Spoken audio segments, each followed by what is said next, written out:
市场是从什么时候开始出现的，但是很久以来，这里的空气中就一直弥漫着各种热带水果的清香。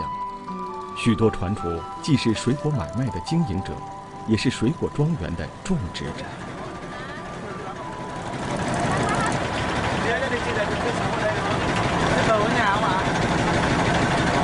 家里就3个人了，家里有四个人啊，还有个是女孩，小女孩啊，她是22岁了，这个小女孩啊，19岁22岁那个到岸上去了，那个刚才在嫁的，这大女孩在嫁哦，他们自己种菠萝吗？种的多不多？他自己也有种，可是不多，他的家田地比较小的，田地比较小。一般什么时候一船菠萝什么时候能卖完？一般的话就2、3天就卖完一船菠萝，是现在都有点慢了，卖的慢了，有点慢了。经营水果的农民吃住都在船上。这位叫阿明的妇女在水上市场经营早餐已经有10年。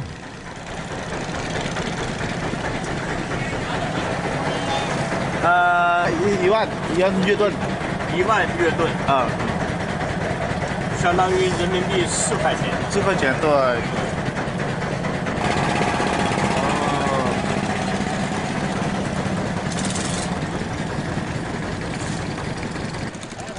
阿明经营早餐以面包和稀饭为主。今天早餐是带有牛杂碎的稀粥，一个铁皮锅可以打出100多碗粥。一锅粥不用1个上午就可以卖完。水上市场在水果经营上很有特色。按照中国的话来说，叫卖什么就吆喝什么。买卖开始之前，果商们都要把自己船上经营的水果拴在竹竿上，然后将高高挑起的水果插在船头上。在宽阔的江面上，买水果的人一眼望去，就知道哪条船卖的是什么货。这些高高挑起的水果就是一面活广告，也是一幅经营者的招牌。我们摄制组登上了一条买卖菠萝的货船。菠萝经营可以批发，也可以零售，在船上直接购买，价格一样，都是按个儿计算。马上问一下他叫什么名字？他是叫阿土。阿土。哦，你像他这个船，他一天卖菠萝，大概一天能卖多少？这个bình thường anh bán một ngày bình thường bao nhiêu cân này? Cái này bán có khi mỗi một hết nhà luôn. Nhiều trên可以卖完。一船大概有多少个菠萝呀？cái thuyền này thì tầm bao nhiêu tấn nữa? 7 tấn. 7啊？7吨。他有价的，现在对，现在这样今天菠萝的价格每个6000越南盾，相当于2元多人民币一个。平时很少有零售的，偶尔卖掉1、2个。阿桃和妻子还要负责把菠萝收拾出来给客人吃。今天上船的是2位美国游客，在导游的沟通下，他们也花了6000越南盾品尝了一个菠萝。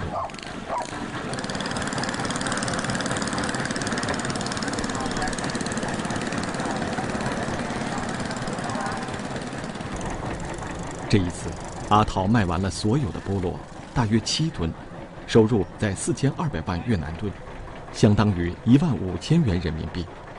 收拾好空船后，阿桃就准备回家继续收购水果。水上市场在下午买卖经营的人就会少一些，很多商户就会利用这段时间补充货源。我们也乘船赶往10公里外的一个叫美庆的水果庄园。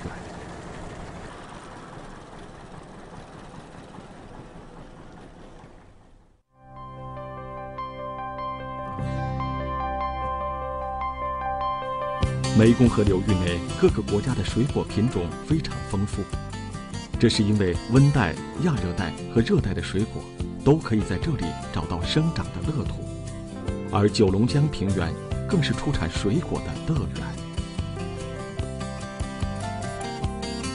九龙江沿岸像美庆村这样的水果庄园有很多，而大部分的水果我们都叫不出名字来。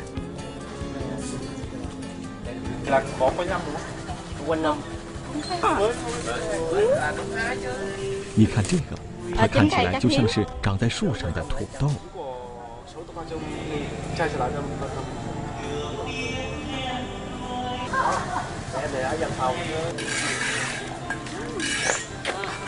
ngon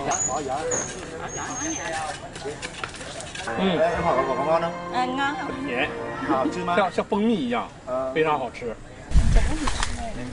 再来看看这个挂在树上紫色外壳的果实，来自爱尔兰的马克也同我们一样不知道它是个什么东西。越南姑娘阿美用越南话介绍说，这个水果叫卡卡，是一种很好吃的水果，尤其是它的果核用处更大。阿美打开果壳，取出果核，告诉我们，这个核就是用来制作巧克力的原料，也是被我们平时称为 COCO 粉的原材料。这让我们和马克都感到很惊奇。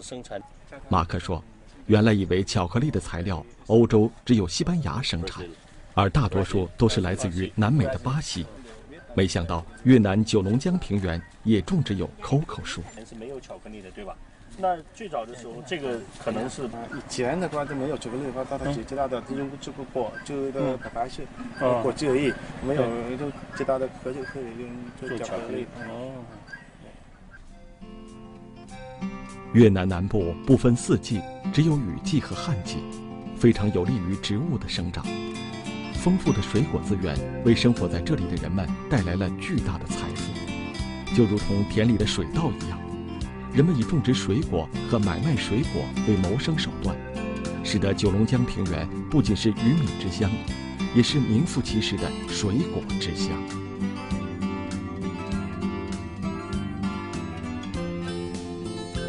交织的河流滋润着肥沃的土地，为人类生存提供着丰厚的果实，也成为一部分热带动物和植物的天堂。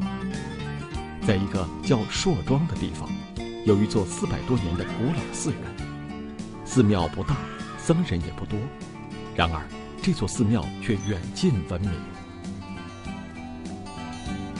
寺庙的周围被茂密的丛林包围，不仔细看还以为树上挂的是枯枝败叶，其实这一个个挂在树枝上的都是蝙蝠。这种生活在热带的蝙蝠体型较大，翅膀张开以后宽度可以达到1米，体重也在700到1000克左右。白天，蝙蝠都挂在枯枝上打盹儿。整个寺院的树丛里，大大小小的蝙蝠有1万多只。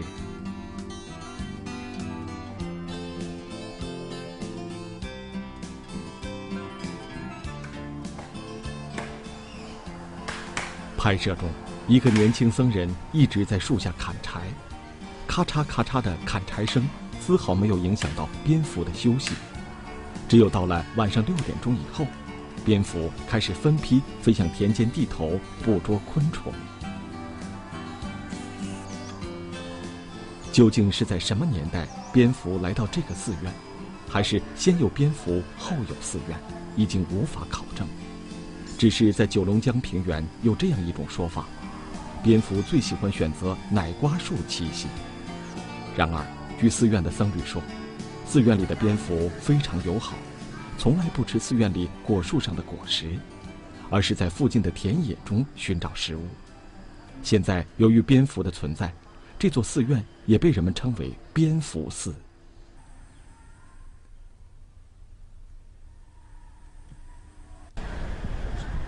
在九龙江上，你每天都能看到这样的情景：轮渡上有过渡的人，有过渡的汽车，更多的还是过渡的摩托车。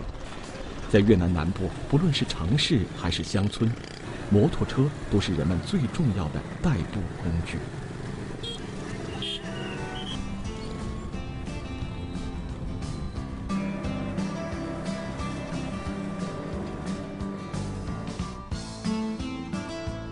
回到胡志明市内，我们特地去寻找和感受那些经营摩托车的街道和商店。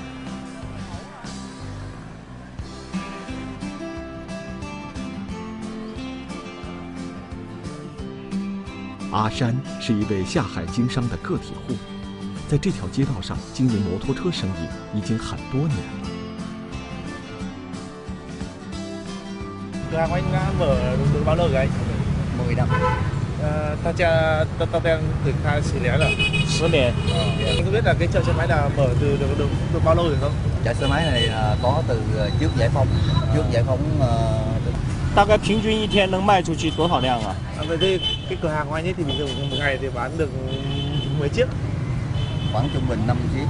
那像你卖摩托有没有是品牌是固定的吗？还是什么品牌都卖？ Có khi bán những hãng của China. Li Fan品牌也卖。二手车吧。 虽然无法考证越南胡志明市是在什么年代有了第一辆摩托车，但是我们依然能感觉到，生活在这座城市的人们对摩托车的钟爱绝对是一流的。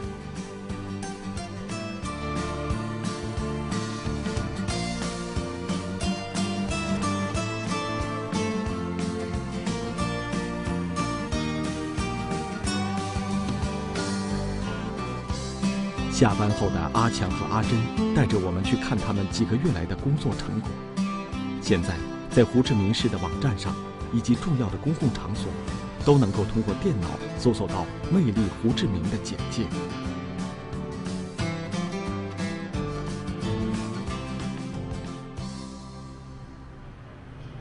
在这个网站上，人们可以看到五光十色的霓虹灯将胡志明市装扮得妖娆璀璨。 空气中到处充满着柔情和浪漫气息。阿强和阿珍极力向我们推荐的，既不是西贡河上的豪华游轮，也不是轻歌曼舞的歌厅，而是充满爵士乐风格的萨克斯风俱乐部。在越南南部听上一曲柔情断肠的萨克斯，或许能够让你更好地去感受摩托车、咖啡和菠萝。 被生活在这里的人们融合到了一起后，所散发出的新鲜滋味儿。